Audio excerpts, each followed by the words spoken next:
Good afternoon everybody. MIT classes में biology में आप सभी का स्वागत है। देखिए, आज हम बात करेंगे पॉलिनेशन की, यानी आज हमारा टॉपिक रहेगा परागण। इससे पहले हमने पुष्पी पौधों में पुष्प की संरचना का अध्ययन किया है। उसके जो लैंगिक अंग होते हैं,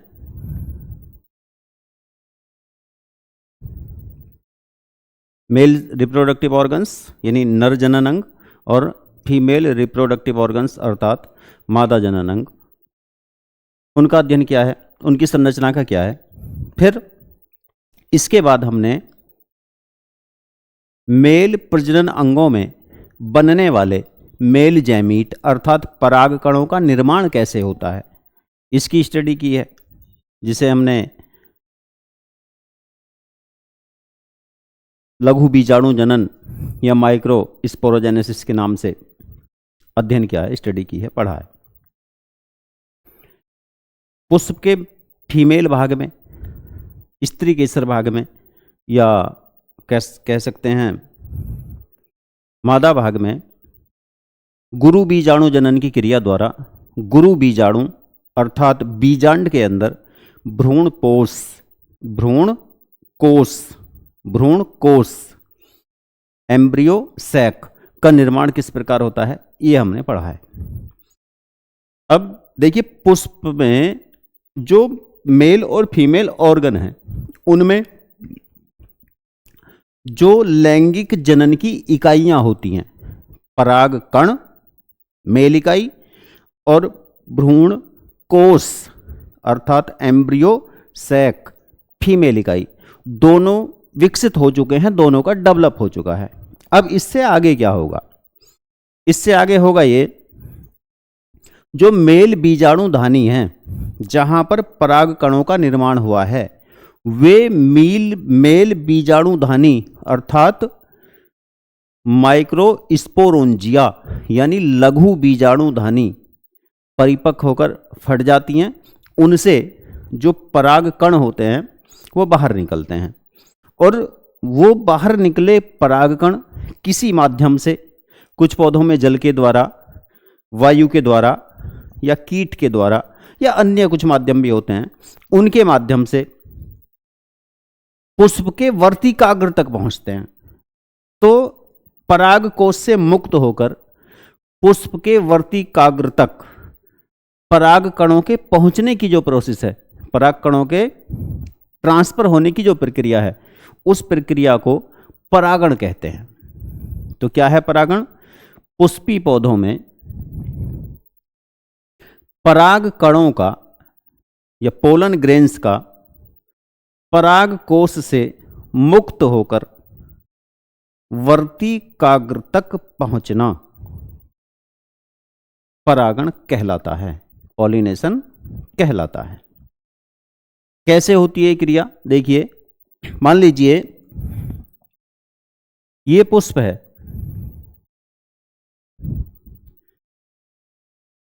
ये हो गया आपका वर्तिकाग्र,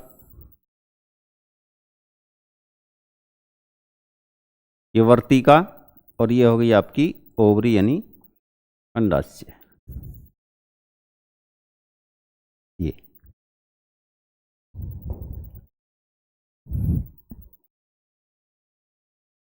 ये हो गया आपका पुंकेसर, ये हो गया पराग कोष। पराग कण कहां निर्मित हुए? यहां पर पराग कोष में। अब ये पराग कण यहां से निकलकर कहां ट्रांसफर होने हैं, कहां पहुंचने हैं? ये पहुंचने हैं यहां वर्तिकाग्र पर, यानी पराग कण ट्रांसफर होते हैं। ये हो गया आपका स्टिग्मा, वर्तिकाग्र,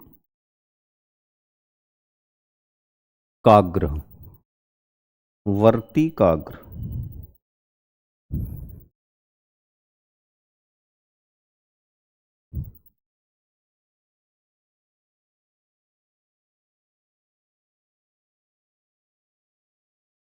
ये हो गई वर्तिका। स्टाइल, ये ओवरी, अंडाशय,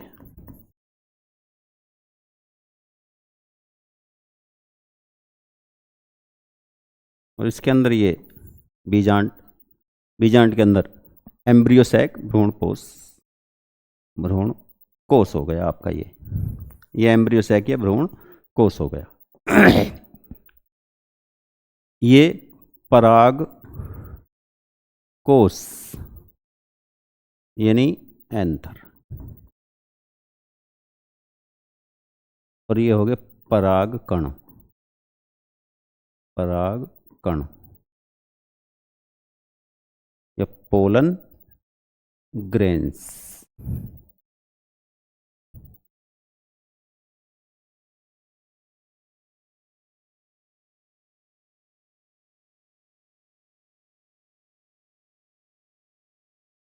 क्या हुआ यहां पर, पुष्प के लघु बीजाणु जनन की प्रोसेस जब कंप्लीट हो जाए, गुरु बीजाणु जनन की प्रोसेस में कंप्लीट हो जाए, यानी इसमें यदि पौधे में समकाल पक्वता है, मेल और फीमेल दोनों यूनिट, दोनों युग्मक, दोनों जैमीट एक ही समय में परिपक्व हुए हैं, तो यहां सेल्फ पॉलिनेशन हो जाएगा। यानी पुष्प के परागकण पराग कोश से मुक्त होकर किसी माध्यम द्वारा वर्तिकाग्र ट्रांसफर होने, तो यहां से परागण की एक सुंदर सी परिभाषा बनती है, क्या, पुष्पी पौधों में, क्योंकि ये पुष्पी पौधों में ही संभव है, पुष्पी पौधों में पराग कणों का पराग कोश से मुक्त होकर किसी माध्यम द्वारा, किसी माध्यम द्वारा पुष्प के वर्तिकाग्र तक पहुंचने की क्रिया परागण या पॉलिनेशन कहलाती है। ये परागण हो गया। परागण माध्यम अलग अलग हो सकते हैं, जिनके आधार पर परागण की विधियां भी अलग अलग होती हैं। जैसे यदि परागण का माध्यम, माध्यम का मतलब उसका फैक्टर, उसका कारक, यानी परागण की क्रिया को या जो पराग कण हैं उनको स्थानांतरित करने में जिस सजीव यानी जैविक या निर्जीव अर्थात अजैविक की भूमिका होती है, उसे परागक या पराग का फैक्टर कहते हैं, या पॉलिनेशन का फैक्टर, फैक्टर ऑफ पॉलिनेशन कहते हैं। जैसे यदि इन पराग कणों के ट्रांसफर में वायु की भूमिका है, पवन, विंड, वायु के कारण हो रहा है तो उसे वायु परागण कहेंगे। यदि जल के कारण हो रहा है तो जल परागण कहेंगे। यदि कीट के द्वारा, मोस्टली मधुमक्खियां करती हैं, तितलियां होती हैं, भंवरे होते हैं, यदि किसी कीट के द्वारा हो रहा है तो कीट परागण कहेंगे। यदि किसी पक्षी के द्वारा हो रहा है तो पक्षी परागण कहेंगे।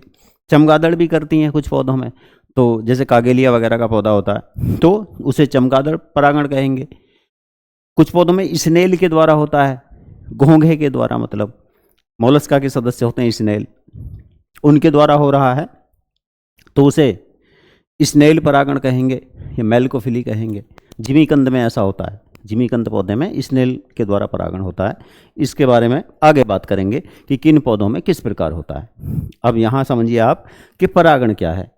यानी एक बार पुनः बता रहे हैं आपको, पराग कणों का पराग कोश से मुक्त होकर किसी जैविक या अजैविक माध्यम द्वारा वर्तिकाग्र तक ट्रांसफर होना, वर्तिकाग्र तक पहुंचना परागण कहलाता है।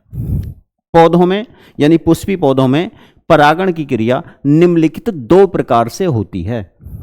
परागण के प्रकार आते हैं लिखने के लिए, तो परागण कितने प्रकार का? दो प्रकार का। देखिए कौन कौन सा है। परागण यानी पॉलिनेशन,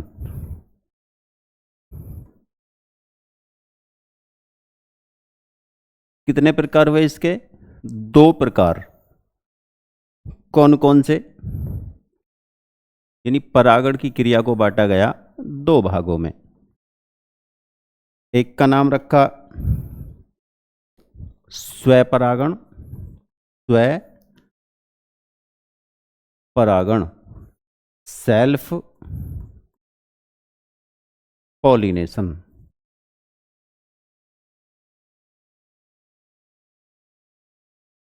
सेल्फ पॉलिनेशन या स्व परागण।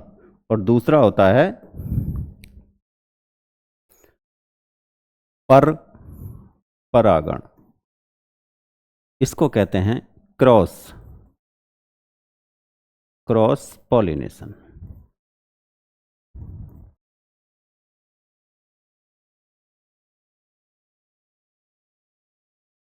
क्रॉस पॉलिनेशन या पर परागण। क्या होते हैं स्वपरागण और पर परागण?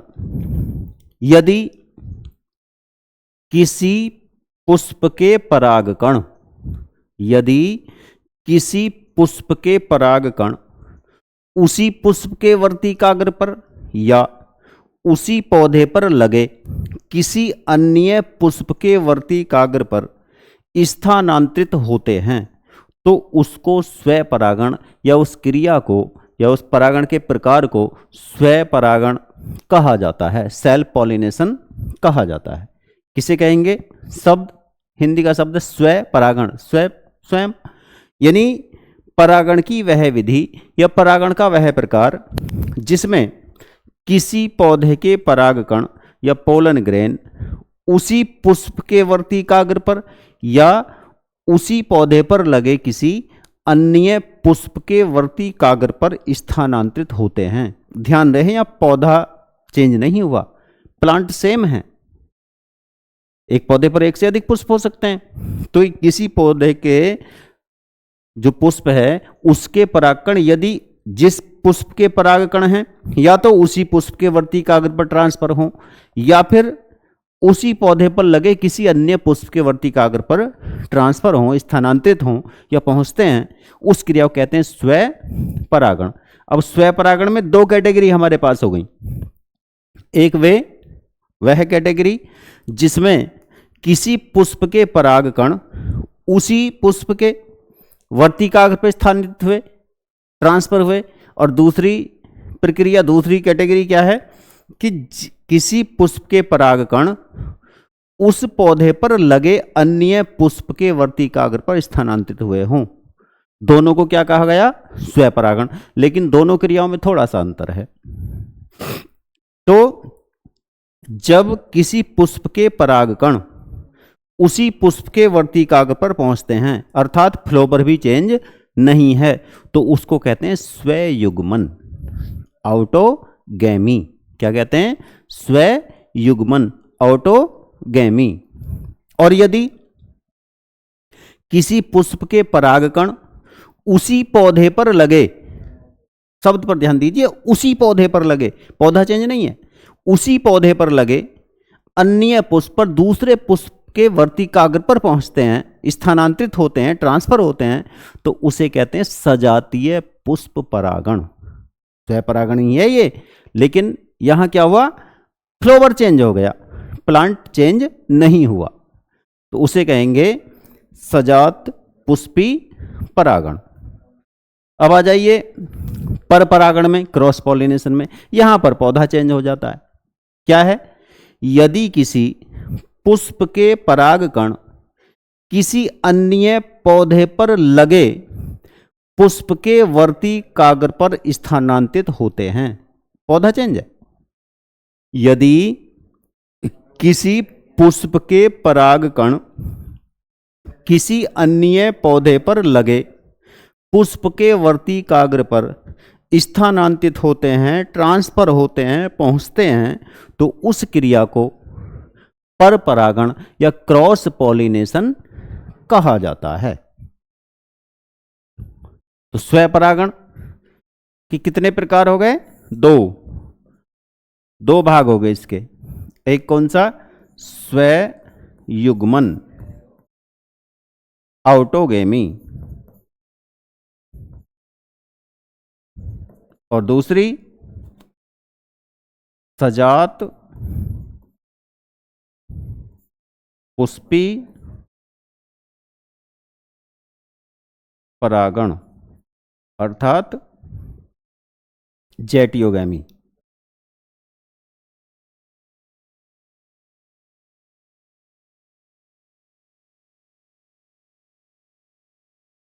जेटियोनोगैमी, सजात पुष्पी परागण और स्वयुग्मन।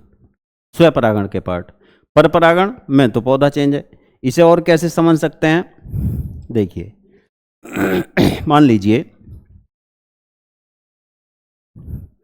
ये एक प्लांट है,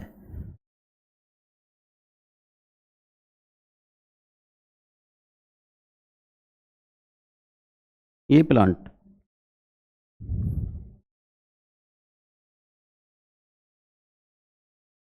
ये रूट हो गई, ये स्टेम हो गया, कोई बात नहीं। और एक प्लांट ये है सेम स्पीसीज, क्योंकि पॉलिनेशन जो होता है, परागण जो सफल होता है, अर्थात पॉलिनेशन के बाद फर्टिलाइजेशन वगैरह की जो प्रोसेस होती है वो एक ही जाति के पौधों में संभव है, दूसरी जाति के वर्तिकाग्र पर परागकण अंकुरित नहीं होते।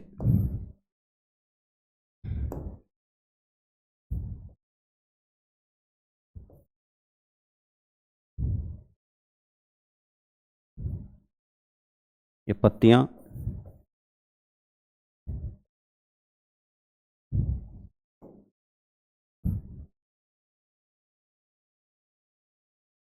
फ्लावर,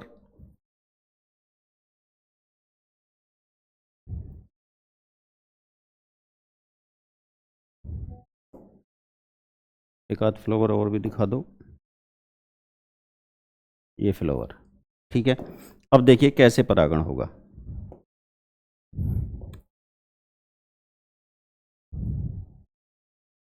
एक परागण तो यह है कि इस पुष्प के वर्तिकाग्र पर ही परागकण, यानी जो परागकण थे वो इस पुष्प के थे, पोलन ग्रेन, और इसी पुष्प के स्टिग्मा पर पहुंच गए, इसी पुष्प के वर्तिकाग्र पर स्थानांतरित हो गए।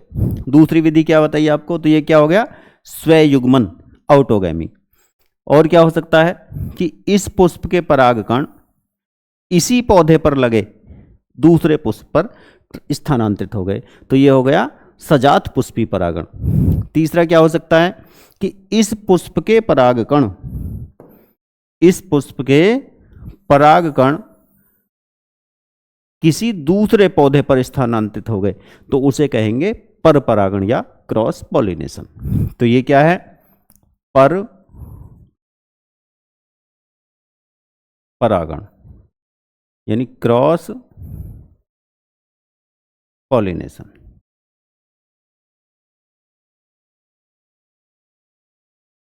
ये हो गया। ये क्या हुआ, ये क्या है, जब फ्लावर चेंज हुआ है, पौधा चेंज नहीं हुआ, तो इसे कहेंगे सजात पुष्पी। क्या कहेंगे, सजात पुष्पी परागण या जेटियोनोगैमी। और ये कहलाएगा, जहां फ्लावर भी चेंज नहीं है, स्वयुग्मन, स्वयुग्मन या ऑटोगैमी।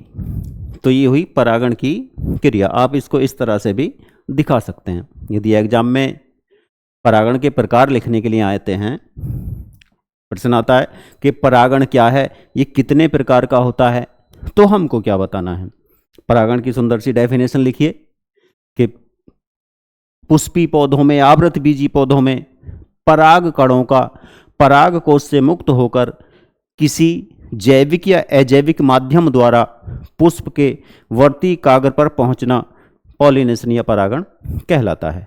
उसके बाद प्रकार, तो प्रकार में ये टेबल बनाइए। टेबल बनाते हैं तो थोड़ा एग्जामिनर एकदम प्रभावित होता है देखने के बाद।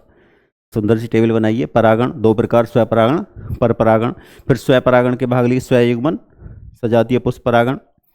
और उसके बाद इन दोनों की, स्वपरागण और पर परागण, इन दोनों की हेडिंग डालकर डेफिनेशन लिख दीजिए। स्वपरागण क्या है, परागण की वह विधि जिसमें किसी पुष्प के परागकण उसी पुष्प के वर्तिकाग्र या उसी पौधे पर लगे अन्य पुष्प के वर्तिकाग्र पर स्थानांतरित होते हैं, स्वपरागण कहलाता है।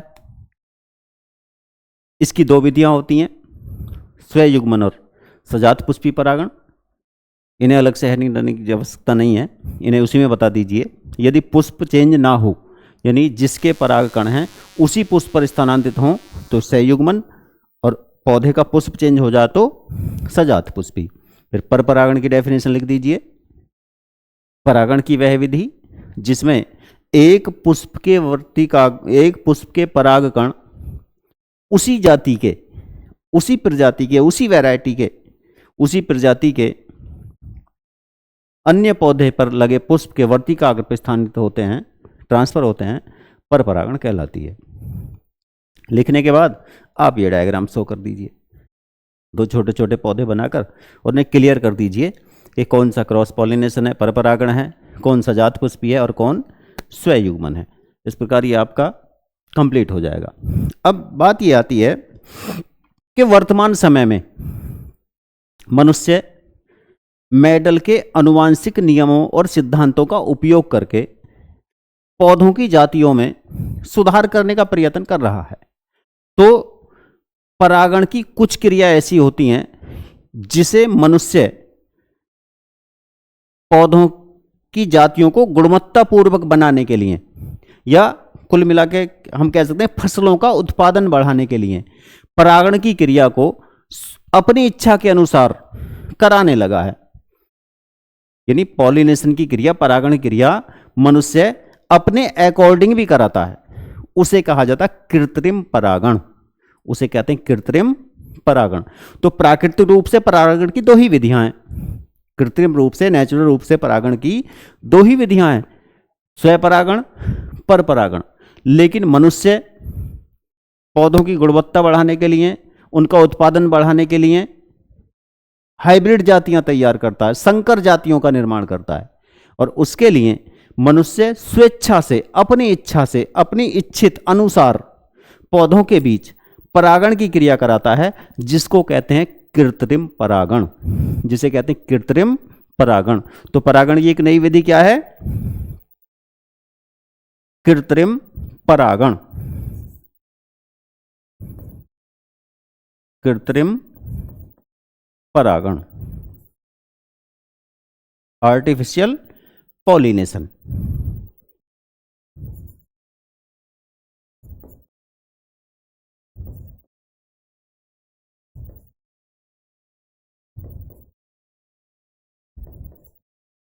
मोस्टली इसमें मनुष्य द्वारा पर परागण कराया जाता है, दो अलग अलग वैरायटियों का पर परागण करके संकर जातियां उत्पन्न की जाती हैं, हाइब्रिड जातियां पौधों की उत्पन्न की जाती हैं, जिससे उनके उत्पादन में वृद्धि होती है और उनकी गुणवत्ता में थोड़ा परिवर्तन होता है। अब ये कृत्रिम परागण जो होता है, आर्टिफिशियल पॉलिनेशन जो होता है, इस पॉलिनेशन को कराने के लिए पौधों को दो विधियों द्वारा, यानी दो खास तकनीकी द्वारा ट्रीट किया जाता है। यानी कृत्रिम परागण कराने की जो प्रोसेस है, जो प्रक्रिया है, उसके दो स्टेप होते हैं, दो चरण होते हैं, या इस प्रोसेस के, इस क्रिया के दो भाग होते हैं। कृत्रिम परागण पर क्वेश्चन आ जाते हैं कि कृत्रिम परागण से आप क्या समझते हैं, तो हमको इस पर एक शॉर्ट नोट लिखना पड़ेगा। या कृत्रिम परागण की जो दो स्टेप हैं, इस प्रक्रिया के दो चरण हैं, उन दोनों चरणों पर शॉर्ट नोट अर्थात टिप्पणी लिखने के लिए आ जाती है। तो क्या क्या है कृत्रिम परागण का? प्रथम चरण होता है कृत्रिम परागण का विपुंसन। विपुंसन, पहले कृत्रिम परागण में पहले किया जाएगा विपुंसन, इमास्कुलेशन।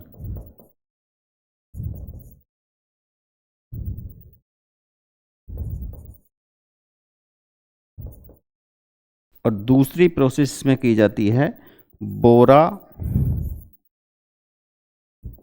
वस्त्र आवरण। बोरा वस्त्र आवरण यानी बैगिंग।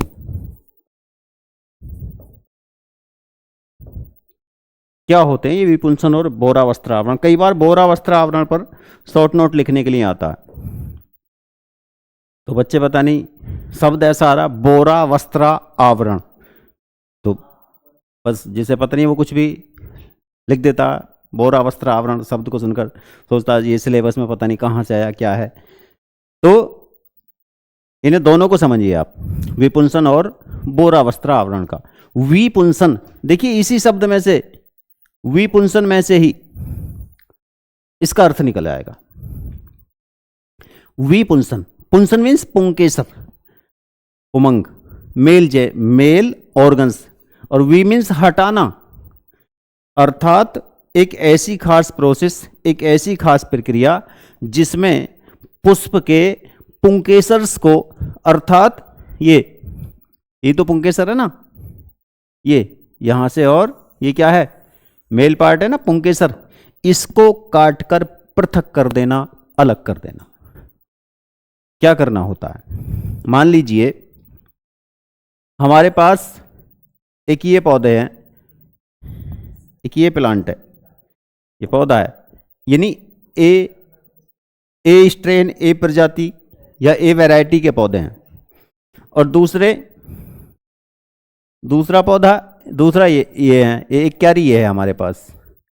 इसमें जो प्लांट हैं वो बी वैरायटी है, यानी बी वैरायटी। आप ये समझिए कि इसमें मटर के ऐसे पौधे हैं जो लाल पुष्प उत्पन्न करते हैं, और इस क्यारी में मटर के ऐसे पौधे हैं जो सफेद पुष्प उत्पन्न करते हैं। ये एग्जाम्पल है, उदाहरण समझ लीजिए आप, ठीक है। अब हमको इनमें कराना है क्या, कृत्रिम परागण कराना, कृत्रिम परागण, आर्टिफिशियल पॉलिनेशन। तो अब ये अलग वैरायटी, ये अलग वैरायटी, तो इसका मतलब यहां कौन सा परागण होता है, पर परागण, क्रॉस पॉलिनेशन। ये तो पौधे बिल्कुल अलग हो गए।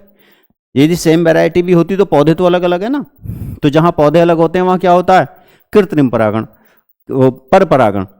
और इसे मनुष्य अपने लाभ के लिए करा रहा है तो ये कहा जाएगा कृत्रिम परागण।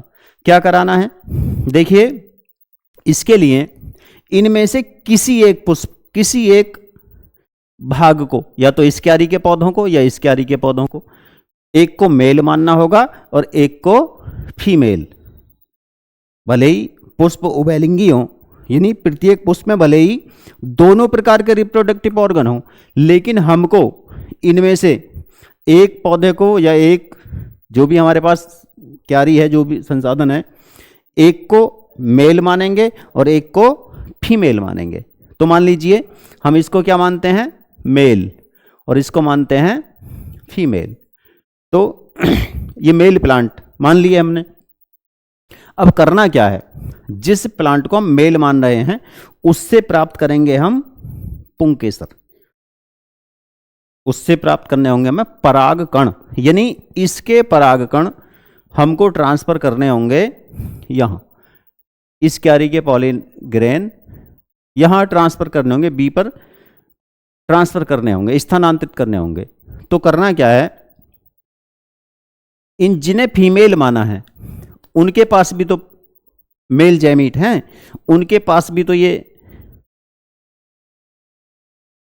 उमंग है या पुंकेसर उपस्थित हैं, और पुंकेसर में क्या बनते होंगे, पोलन ग्रेन। अब इसके पास जो पुष्प है, इस क्यारी में जो पौधे हैं उन पर जो पुष्प हैं उनके पास तो मेल ऑर्गन भी है, फीमेल ऑर्गन भी है, तो वहां स्वयं परागण भी तो हो सकता है, सेल्फ पॉलिनेशन भी तो हो सकता है। तो सेल्फ पॉलिनेशन से बचने के लिए, क्योंकि हमें कराना कृत्रिम पॉलिनेशन, पर परागण, और संभावनाएं किसकी यहां पर, सेल्फ पॉलिनेशन की, स्वयं परागण की। तो उससे बचने के लिए हमको इन जिनको फीमेल माना है या जिन पर हम परागकण छिड़कने वाले हैं, परागकण स्थानांतरित करने वाले हैं, उनके पुंकेसरों को पुष्प के खिलने से पहले या परिपक्व होने से पहले ही काटकर निकाल देना है, ताकि इनमें स्वयं की संभावनाएं ना रहें। तो ये जो प्रोसेस है जिसके अंतर्गत जिस प्लांट को, जिस पौधे को फीमेल मानेंगे कृत्रिम परागण के लिए, उसके पराग कणों को पुष्प खिलने से पहले ही, पुष्प को खोलकर पराग कणों को काटकर हटा देते हैं, या मेल ऑर्गन को या पुंकेसर को काटकर हटा देते हैं। तो ये क्रिया कहलाती है विपुंसन। तो क्या हुई विपुंसन? कृत्रिम परागण में जिस पौधे को फीमेल माना जाता है, अर्थात जिस पर परागण स्थानांतरित करने हैं, उसके पुष्प खिलने से पूर्व ही उस पुष्प के पुमंग को या मेल रिप्रोडक्टिव ऑर्गन को काटकर पुष्प से पृथक कर दिया जाता है। यह क्रिया विपुंसन या एस्मुकुलेशन कहलाती है। इसके बाद इसमें फीमेल पार्ट बचा।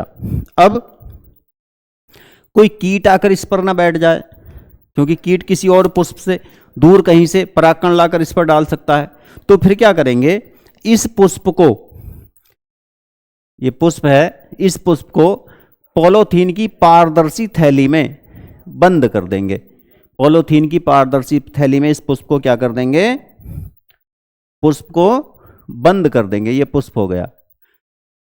और उस थैली में सूक्ष्म छिद्र कर सकते हैं एयर के लिए, यहां नेडल से, ताकि इस पर कीट पर परागण ना करा दे।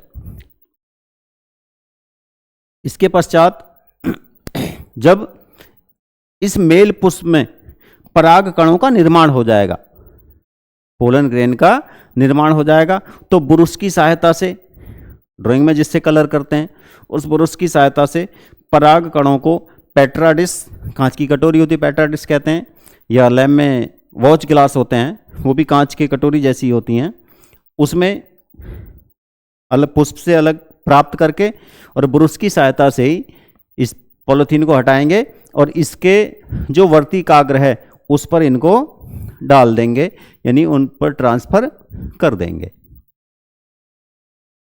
तो पोलन ग्रेन थे, उनको यहां लाकर इस पर डाल दिया, वर्तिकाग्र पर पहुंचा दिया। तो ये कृत्रिम परागण हो गया। इस कृत्रिम परागण के बाद, यानी पोलन ग्रेन को डालने के बाद, पुनः इस थैली में इसको फिर बंद कर देंगे और यहां बांध देंगे। तो पुष्प को पॉलीथीन की पारदर्शी थैली में बंद करने की जो प्रक्रिया है, पुष्प को थैली से कवर्ड करने की जो प्रक्रिया है, ट्रांसपेरेंट थैली से, उसको कहते हैं बोरावस्त्रा आवरण। तो ये दोनों क्रिया होती हैं कृत्रिम परागण के अंतर्गत। पहले क्या करते हैं, विपुंसन, यानी जिस फ्लावर को फीमेल माना है, स्त्री माना है, उसके मेल भाग को अर्थात पुमंग को काटकर अलग करते हैं। इस क्रिया को विपुंसन। पुष्प को कीट परागण से बचने के लिए, कीटों द्वारा परागण ना हो जाए, वायु द्वारा ना हो जाए, किसी और माध्यम से ना हो जाए, क्योंकि हम अपनी इच्छा से कराना चाहते हैं, उनसे बचने के लिए पॉलीथीन की पारदर्शी थैलियों में बंद किया जाता है, जिसको कहते हैं बैगिंग या बोरावस्त्रा आवरण। तो ये पॉलिनेशन। इसके बाद बात आती है परागण की विधियां। ये परागण के प्रकार आपने पढ़े, फिर आती है परागण की विधियां। परागण की विधियां,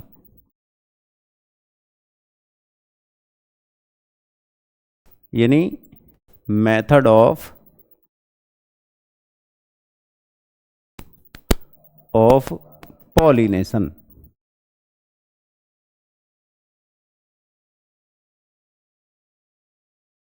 परागण की कौन कौन सी विधियां हैं? परागण एक ऐसी प्रक्रिया है जिसको किसी ना किसी माध्यम की आवश्यकता होती है, जिसको मीडियम की आवश्यकता होती है, माध्यम की आवश्यकता होती है। जो माध्यम होते हैं वो लिविंग हो सकते हैं, यानी बायोटिक हो सकते हैं, जैविक हो सकते हैं। लिविंग मतलब जीवित, बायोटिक मतलब जैविक। जैसे इसमें जीवित वस्तुएं आती हैं, जैसे कीट हो सकते हैं, कीटों के विभिन्न ब्रांड हो सकते हैं, मधुमक्खी अलग हैं, तितलियां अलग हैं, भंवरे अलग हैं, बर्र अलग हैं, और वैस्प होते हैं, मोथ होते हैं, सलब होते हैं। बहुत सारे कीट हैं जो पॉलिनेशन क्रिया में भाग लेते हैं, या अनजाने या अनजाने में उनसे पॉलिनेशन हो जाता है। जैविक कारकों में पक्षी भी है। एक सबसे छोटी चिड़िया होती है जो पक्षी होते हैं, पक्षी वर्ग में सबसे छोटा जो पक्षी है वो होता हम्बिंग बर्ड। हम्बिंग बर्ड, तो हम्बिंग बर्ड जो सबसे बड़ा पुष्प होता है वो बताया था हमने आपको, रैफलिसिया, उसमें पॉलिनेशन कराता है। तो पक्षी द्वारा भी पॉलिनेशन होता है, परागण होता है। कुछ पौधों में चींटियां भी परागण करा देती हैं। कदम वगैरह में, कदम का पौधा होता है उसमें चींटियां परागण के लिए उत्तरदायी होती हैं। तो कहने का मतलब ये है, अलग अलग कीट, कुछ स्पेशल कीट भी होते हैं वो खास पौधों में परागण करते हैं, उस पर भी चर्चा करेंगे, उस पर भी बात करेंगे। तो जैविक कारक में कौन आया? कीट, मुख्य रूप से आए कीट, पक्षी, चमगादड़, और एक बताया हमने स्नेल। स्नेल घोंघा, जो जैसे अब बरसात का मौसम है तो खेतों में एक खिंडार जैसी स्ट्रक्चर होती है छोटी सी, इस प्रकार से, और इसकी पीठ पर गोल गोल शंख जैसा कुछ होता है। बस जब 2 एंटीना होते हैं इसमें, और जब इसे ऐसा लगता है खतरा है तो ये अपनी पूरी बॉडी को समेट कर ये सब इस खोल के अंदर चले जाते हैं। तो इसे कहते हैं स्नेल। ये स्नेल होती है, इसके द्वारा भी पॉलिनेशन होता है। ये जहाँ नमी ज़्यादा होती है वहाँ पाई जाती है, तो इसके द्वारा पॉलिनेशन होता है, परागण क्रिया होती है। तो स्नेल ये सब परागण के द्वारा। अब एक एक को देखते हैं। तो परागण की कौन कौन सी विधियाँ हुई? जैविक और अजैविक, यानी परागण की क्रिया को करने के जो फैक्टर हैं, जो कारक हैं, उनके आधार पर पॉलिनेशन क्या हुआ? परागण की विधियों में एक जैविक कारक यानी बायोटिक, और दूसरे हो गए अजैविक यानी एबायोटिक।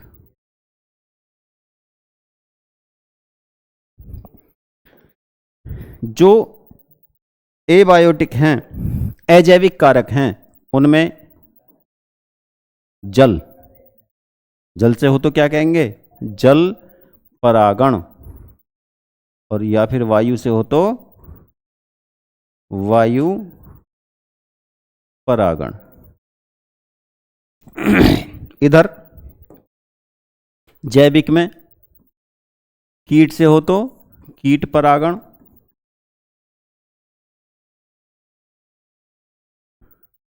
पक्षी से हो तो पक्षी परागण, चमगादड़,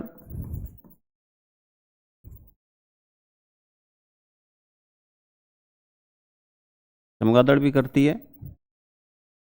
एक क्या बताया आपको? स्नेल, घोंघा कहते हैं, हिंदी में घोंघा कह देते हैं, चलो स्नेल लिख दिया, कोई बात नहीं।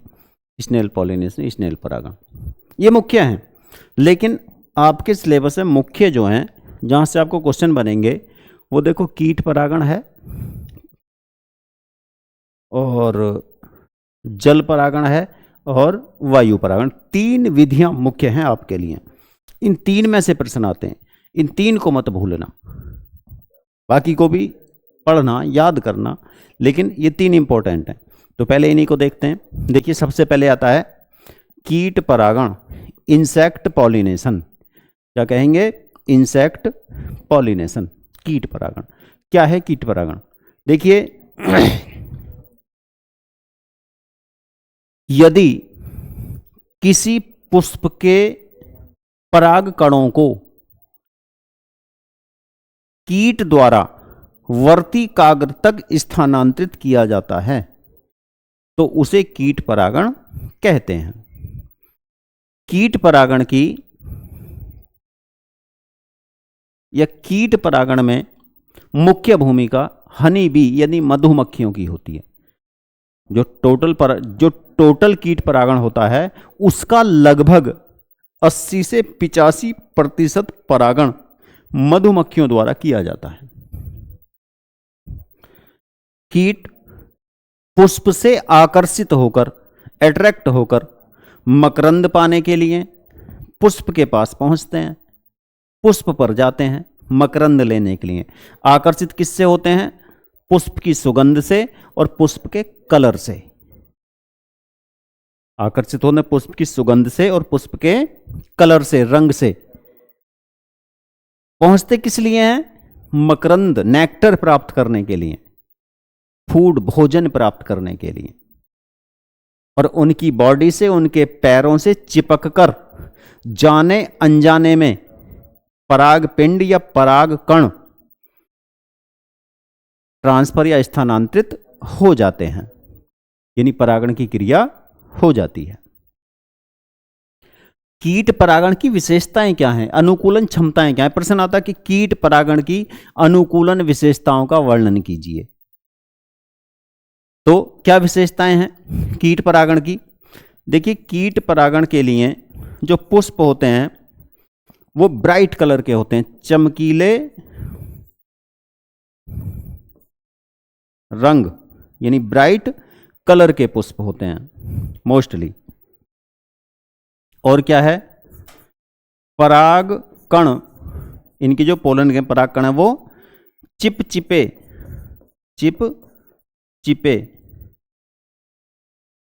परागकण चिपचिपे होते हैं। और विशेषता, पुष्प मकरंद यानी नेक्टर और सुगंध अर्थात स्मेल युक्त पुष्प जो होते हैं मकरंद और सुगंध युक्त होते हैं। पुष्पों में मकरंद भी भरपूर मात्रा में होता है और उनसे स्मेल भी आती है। चमकीले रंग के मतलब उनके जो दल पुंज हैं वो चमकीले रंग के होते हैं, पिंक कलर के या और किसी कलर के, पीले कलर के हो सकते हैं। और क्या विशेषता है? पुष्प प्राय बड़े साइज के होते हैं, बड़े आकार के होते हैं। पुष्प बड़े आकार के होते हैं जिनमें कीट परागण होता है। इसके अतिरिक्त कीट परागण के लिए विशेष अनुकूलन भी हो सकता है। अब ये विशेष अनुकूलन क्या है? देखिए, कुछ पौधे ऐसे होते हैं कि उनमें किसी खास कीट द्वारा ही परागण होता है। सभी कीट उनमें पॉलिनेशन नहीं करा सकते और उनमें केवल कीट के द्वारा ही पॉलिनेशन होता है। परागण की बाकी विधियां जल, वायु या इनमें से और कोई उन पौधों पर कार्य नहीं करते। जैसे किसमें? जैसे देखिए, एक अंजीर, गूलर, पीपल, वट, बरगद कहते हैं जिसको, पिलखन, इन पौधों में एक खास किस्म का पुष्प क्रम होता है, एक खास प्रकार का पुष्प क्रम, और इनके इस पुष्प क्रम को कहते हैं हाइपोथेंडियम। क्या कहते हैं?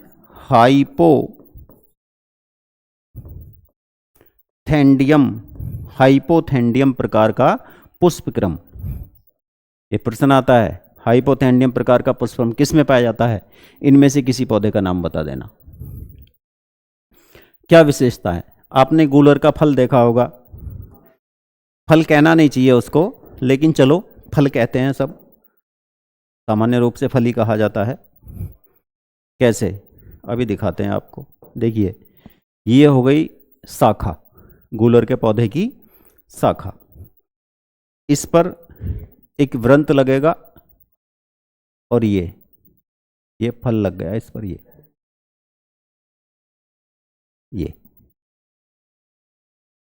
ठीक है, इसे कहेंगे फल। अंजीर भी ऐसी होता है, लेकिन ये फल नहीं है। क्या है ये पुष्प क्रम है, इन्फ्लोरेसेंस है, और वो भी किस प्रकार का? हाइपोथेंडियम प्रकार का।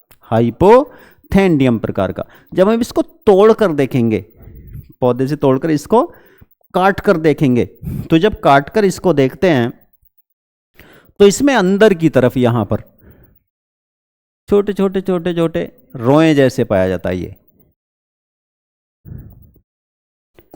क्या है? ये फ्लोवर होते हैं, इसके अंदर जो होते हैं ये पुष्प होते हैं, और इनके साथ यहां से निकलते हैं बहुत से कीट, बहुत से कीट। वो कीट जो होते हैं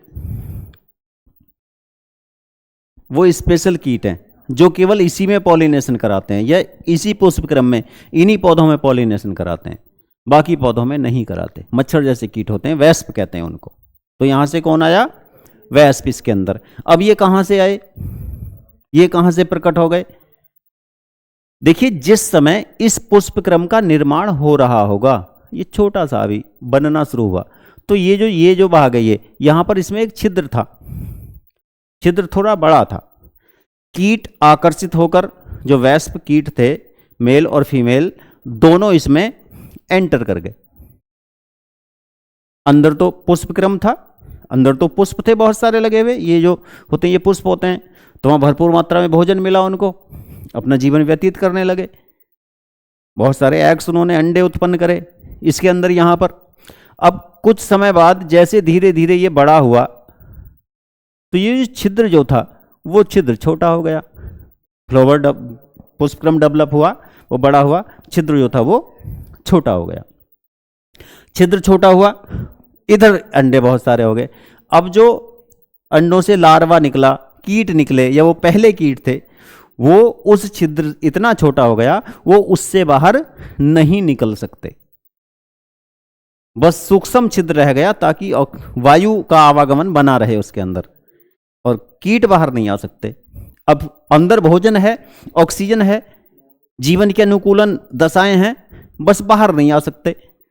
तो ये कीट जितने भी एग्स थे, सबसे कीट निकलकर इसमें अपना जीवन सरवाइव करने लगे, जीवन करने लगे, जीवन व्यतीत करने लगे, और इन्होंने इन पुष्पों में पॉलिनेशन करा दिया। अब बताइए, इसमें कोई और कीट करा सकता है? ये तो बंद रहता है। तो यह कीट विशेष हो गए, कीट की विशेषता हो गई कि ये इसके अंदर केवल एक ही प्रकार के कीट पॉलिनेशन करा सकते हैं, या स्पेशल कीट पॉलिनेशन करा सकते हैं, तो इसे कहेंगे विशेष अनुकूलन। ऐसे ही एक पौधा यक्का होता है,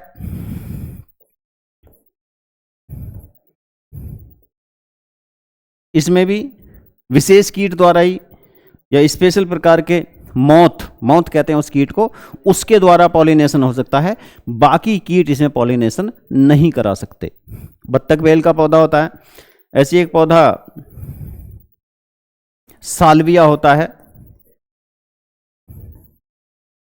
साल्विया के पौधे में भी केवल बधई मक्खी यानी कीट पॉलिनेशन करा सकता है, बाकी पॉलिनेशन नहीं हो सकते। अब यहां पर एक कभी कभी ऐसा होता है, एक प्रश्न आ गया, एक विकल्प आ जाता है कि निम्नलिखित में से कीट परागण किसमें पाया जाता है। प्रश्न हो गया कि निम्नलिखित में से कीट परागण किसमें पाया जाता है, और ऑप्शन में क्या लिखा उन्होंने? ऑप्शन में एक तो लिख दिया गुड़हल,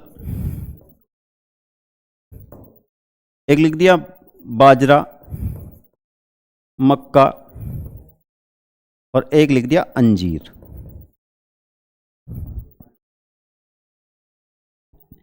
ये विकल्प ए लिख दिया, ये बी, ये सी और ये डी। इनमें कौन सा सही है? निम्नलिखित में कीट परागण पाया जाता है, या निम्नलिखित में से किसमें कीट परागण पाया जाता है, ये उन्होंने विकल्प लिख दिए। अब बच्चा क्या करता है, वो जैसी उसने प्रश्न पर नजर डाली, उसने सोचा कीट परागण, और इधर गुड़हल दिखाई दे गया या गुलाब दिखाई दे गया, तो वो इसको सही मान लेता, अगले विकल्प नहीं पढ़ता जल्दी में, जबकि ये गलत है।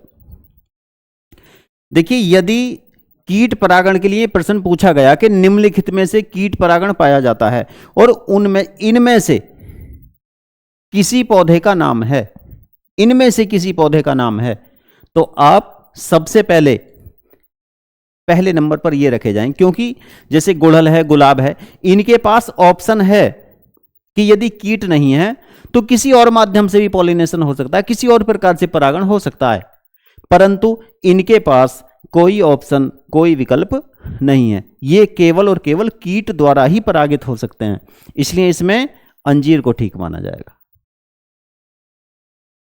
इसलिए इसमें अंजीर को या इनमें से कोई हो सकता था नाम दिया हुआ, ये सही माने जाएंगे। तो ये ध्यान रखना, जब भी कोई वैकल्पिक प्रश्न आते हैं तो हमें सभी विकल्प ध्यानपूर्वक पढ़ने चाहिए, उसके सारे ऑप्शन ध्यानपूर्वक पढ़ने चाहिए। पहले ऑप्शन को देखकर ही उसे सही नहीं मान सकते। तो कीट परागण, ऐसे ही ये आता है जल परागण जो मुख्य है। तो जल परागण की विशेषताएं क्या हैं? जल के द्वारा परागित होने वाले पुष्प साइज में छोटे होते हैं, आकार में छोटे होते हैं, उनके परागकण हल्के होते हैं और जल में तैरने या स्विम करने के लिए अनुकूल होते हैं। इन पुष्पों में नेक्टर या पराग नहीं पाया जाता। जलीय पौधों में जैसे हाइड्रिला का पौधा होता है, वेलिस्नेरिया का पौधा होता है, जूस्टेरा का पौधा होता है, उनमें क्या पाया जाता है? जल परागण, यानी उनके परागकण जल के माध्यम से जल की धारा द्वारा या जल में तैरकर पुष्प के पराग कोश से वर्तिकाग्र तक स्थानांतरित होते हैं। विशेषताएं आपको बता दें क्या? पोलन ग्रेन हल्के, जल में तैरने के अनुकूल, पुष्प रंगहीन, पुष्प हल्के और परागकण जो होते हैं वो जल में स्विम करने के या तैरने के अनुकूल होते हैं। पराग या नेक्टर पुष्पों में प्राय अनुपस्थित होता है। फिर आते हैं वायु परागण, एयर पॉलिनेशन, यानी यदि परागकण वायु के द्वारा, पवन के द्वारा, एयर के द्वारा, विंड के द्वारा, पवन को विंड कहते हैं, वायु को एयर कहते हैं, यहां भी सूक्ष्म अंतर है। एयर मतलब गैसों का मिक्सचर, मिश्रण, जो पृथ्वी के चारों ओर कवर के रूप में है वो एयर है। और यदि उसमें जो एयर है वो गतिशील है, बह रही है, उसे पवन या विंड कहेंगे। तो पॉलिनेशन मोस्टली विंड के द्वारा होता है, पवन के द्वारा होता है, लेकिन फिर भी वायु परागण कहा जाता है। तो किस में होता है? ऐसे पुष्प, ऐसे पौधे जिनके पुष्प शुष्क होते हैं, परागकण साइज में बहुत छोटे होते हैं ताकि वो आसानी से वायु में तैर सकें। और इन पुष्पों में भी कलर या तो रंगहीन होते हैं या हल्के कलर के होते हैं, परागकण शुष्क होते हैं, वायु में तैरने के लिए अनुकूल होते हैं, वायु में आसानी से तैर सकते हैं। फलास होता है, पाइनस होता है, इनके परागकण तो कई मील तक वायु में तैर कर चले जाते हैं। जिस समय पाइनस पर फ्लोबरिंग होती है तो उस समय ऐसा लगता है जैसे आकाश में पीले बादल हो गए हों, जहाँ पाइनस के घने जंगल पाए जाते हैं। तो वायु द्वारा जो आसानी से परागकण तैर सकें, और इनमें भी नेक्टर या पराग नहीं होता, क्योंकि पराग हो तो परागकण चिपचिपे हो जाएंगे, वो वायु में तैर नहीं पाएंगे, तो शुष्क होते हैं, स्मेल लेस होते हैं प्राय। पक्षी परागण आपको बता दिया, पक्षी के द्वारा, हम्बिंग बर्ड द्वारा होता है। चमगादड़ के द्वारा परागण, जिन पुष्पों से सड़े हुए अंडे या सड़े हुए मांस जैसी दुर्गंध आती है, उन पुष्पों में परागण की क्रिया चमगादड़ के द्वारा की जाती है। रात्रिचर होता है चमगादड़, तो परागण की क्रिया जो होती है वो चमगादड़ के द्वारा की जाती है। स्नेल जो नम भूमि पर, जलीय वातावरण में या मॉइस्चर प्लेस में जहाँ थोड़ी नमी होती है, उन स्थानों पर कुछ पौधों में जैसे जिमीकंद वगैरह है, स्नेल के द्वारा परागण की क्रिया हो सकती है।